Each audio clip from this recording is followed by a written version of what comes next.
የጋራ ሀገራዊ የወል ትርክት አስፈላጊነቱን ያረጋገጠ ተቋማዊ መርሆችን ለመዘርጋት የሚያስችል ስምምነት ተደረገ።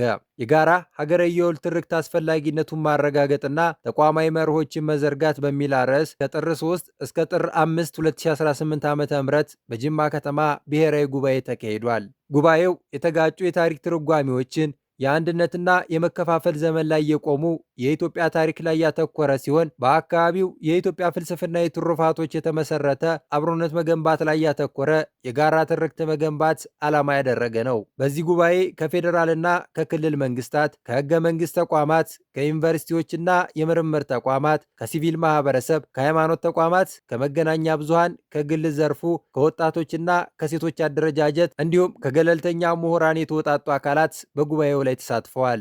ተሳታፊዎቹ የጋራ ሀገራዊ ትርክት አስፈላጊነት፣ የወደፊት የጋራ ሀገራዊ የወል ትርክት በመፍጠር ውስጥ ሊካተቱ የሚገቡ መርሆች እንዲሁም የተቋማት ማዕቀፎችና አጋርነት የሂደት ቁርጠኝነት ላይ ተስማምተዋል። የኢትዮጵያ የረጅም ዘመን የስልጣኔ ታሪክ የባህል ባለጸጋነትና የጋራ የሰላም፣ የክብር፣ የፍትህና የብልጽግና ምኞቶች እየተመራች በተከታታይ የተፈጠሩ ፖለቲካዊ ስምምነቶች፣ የተጋጩ የታሪክ ትርጓሜዎችና የአንድነትና የመከፋፈል ዘመን ያሉበት የሀገራችን ውስብስብ ፖለቲካዊ ጉዞ በጥልቅ በመገንዘብ ዘላቂ ሰላም፣ ዲሞክራሲያዊ ህጋዊነትና ተግባራዊ መንግስት ብቻ ሳይሆን በፖሊሲና ተቋማት ማሻሻያ፣ በጋራ ትውስታና በአንድ የሀገር አቀፍ ማዕከል መደገፍ እንዳለበት ተገልጿል። የኢትዮጵያ ብዝሃነት ቋንቋዊ፣ ባህላዊ፣ ሃይማኖታዊ፣ መልክዓ ምድራዊና ታሪካዊ እውነት ሲሆን የመከፋፈል ምንጭ ሳይሆን የጥንካሬ አቅም መሆኑን በመቀበል እየተካሄደ ያለው የብሔራዊ ውይይት ሂደት እንደ መሰረታዊ መድረክ በመገንዘብ ነገር ግን ውይይቱ ብቻ በቂ እንዳልሆነ በመገንዘብ በተቋማዊ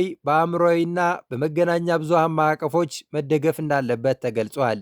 በአካባቢያዊ የኢትዮጵያ ፍልስፍናዊ ትሩፋቶች የተመሰረተ በልዩነት ውስጥ አብሮነት መገንባት መካተትና የጋራ አመለካከቶች ላይ የተመራው ይህም የጅማ ስምምነት መግለጫ እንደ የጋራ ብሔራዊ ቁርጠኝነትና መመሪያ ሰነድ በዛሬው ዕለት በይፋ ጸድቋል።